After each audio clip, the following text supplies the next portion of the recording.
मेरे मानवाधिकार के साथियों, डॉक्टर दुआ का नमस्कार, अभिनंदन। आज कलम की ताकत कहाँ है? जहां भी देखो शक्ति, युद्ध की ताकत दिख रही है। मानवता त्राही त्राही कर रहा है, मानवता की हत्या हो रही है, या यूं कहें कि मानवता का अंतिम संघर्ष चल रहा है। आज मैं आपके सामने जो बातें रख रहा हूं, एक चिंतित नागरिक एवं मानवाधिकार कार्यकर्ता और मानवता की आवाज के रूप में रख रहा हूं। आज का विषय एक विचार नहीं, एक क्रांति है, क्योंकि यह मानव सत्ता के अस्तित्व का प्रश्न उठता है।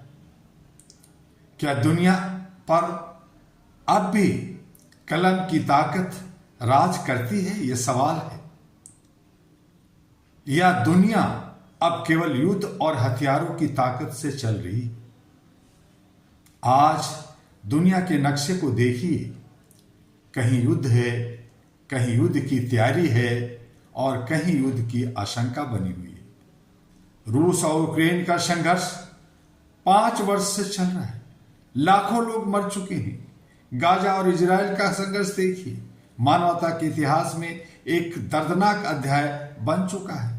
मासूम बच्चे, टूटे हुए अस्पताल, बर्बाद घर, यह सब हमें याद दिलाता है कि युद्ध केवल सैनिकों को नहीं मारता, वह इंसानियत को घायल कर देता है। ईरान और इजराइल के बीच ये जो बढ़ता हुआ तनाव, लगातार एक दूसरे पर अटैक, पूरे मध्य पूर्व को एक विस्फोटक स्थिति में खड़ा कर दिया है।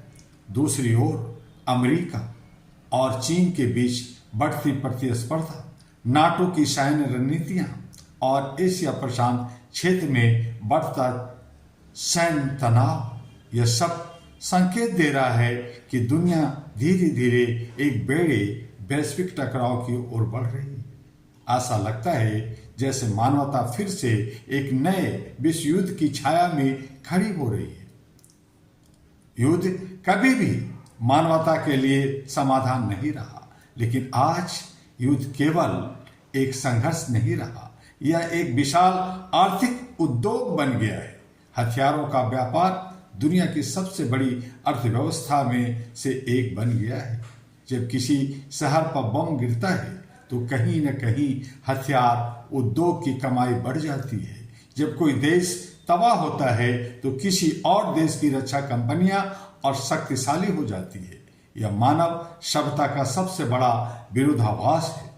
दुनिया ने युद्ध को रोकने के लिए कई नियम बनाए, अंतर्राष्ट्रीय कानून बनाए गए, संयुक्त राष्ट्र संघ बना, युद्ध अपराधियों के खिलाफ संधियां की गई, मानवाधिकारों की रक्षा के लिए संस्थाएं बनाई गई। लेकिन वास्तविकता यह है कि जब शक्तिशाली राष्ट्र टकराते हैं तो कानून अक्सर राजनीतिक हितों के सामने कमजोर पड़ जाता है। छोटे देशों पर नियम लागू नहीं होते, लेकिन शक्तिशाली देशों के लिए नियम बदल जाते हैं। यही कारण है कि आज कई लोग पूछने लगते हैं, क्या अंतर्राष्ट्रीय न्याय व्यवस्था में निष्पक्षता है? क्या छोटे राष्ट्र ही कुचले जाएंगे? क्या उनकी ही महंगाई और उन पे ही गाज गिरता रहेगा? ऐसे समय में सबसे बड़ी उम्मीद न्यायपालिका और कानूनी व्यवस्था से होती है। कानून केवल कागज पर लिखे शब्द नहीं होते, वे सभ्यता की आत्मा होते हैं। अगर अदालतें मजबूत और स्वतंत्र हो तो सत्ता की मनमानी को रोका जा सकता है। लेकिन अगर न्याय में देरी हो, अगर कानून शक्तिशाली लोगों के सामने झुक जाए, अगर न्यायपालिका पर राजनीतिक दबाव बढ़ जाए तो समाज का विश्वास टूटने लगता है। इसलिए न्यायपालिका को हमेशा निर्भीक, स्वतंत्र और निष्पक्ष रहना चाहिए। आज युद्ध केवल टैंकों और मिसाइलों से नहीं लड़े जाते। आज युद्ध सूचना और प्रसार के माध्यम में भी लड़े जाते हैं। सोशल मीडिया, डिजिटल प्लेटफॉर्म और समाचार संस्थाएं आज वैश्विक जनमत को प्रभावित करने की शक्ति रखते हैं। लेकिन अगर यह शक्ति सच के बजाय प्रचार का साधन बन जाए तो दुनिया को गलत दिशा में ले जा सकता है। इसलिए कलम की जिम्मेदारी सबसे बड़ी होती है। अगर पत्रकार डर जाए, अगर लेखक चुप हो जाए, अगर बुद्धिजीवी सत्ता के सामने झुक जाए तो सच दब जाएगा और झूठ सत्ता बन जाता है। अहरा ग्लोबल ऐसे समय में अहरा ग्लोबल जैसे संगठनों की जिम्मेदारी और भी बढ़ जाती है। हम मानते हैं कि मानवाधिकार सीमाओं से ऊपर होते हैं। मानव गरिमा किसी देश की संपत्ति नहीं है। अहरा global all India human rights association स्पष्ट संदेश देता है, युद्ध मानवता की हार है। हथियारों की अंधी दौड़ सभ्यता के लिए खतरा है और कानून व न्याय को राजनीतिक से ऊपर रहना चाहिए। जब सरकारें असफल हो जाए, जब कूटनीति टूट जाए, जब राजनीतिक मानवता को भूल जाए, तब मानवाधिकार संगठनों और जागरूक नागरिकों की आवाज ही उम्मीद बनती है। आज मैं दुनिया के नेताओं से, अदालतों से, संस्थाओं से और समाज से एक सवाल पूछना चाहता हूं। अगर इंसान चांद तक पहुंच सकता है, अगर वह मंगल ग्रह पर जीवन की खोज कर सकता है, तो क्या वह धरती पर शांति स्थापित नहीं कर सकता? अगर विज्ञान इतना आगे बढ़ सकता है तो क्या इंसानियत इतनी कमजोर है कि वह युद्ध को रोक नहीं सकता? आज दुनिया को एक फैसला करना होगा। क्या हम इतिहास को युद्धों से भरना चाहते हैं या हम भविष्य को शांति से सजाना चाहते हैं?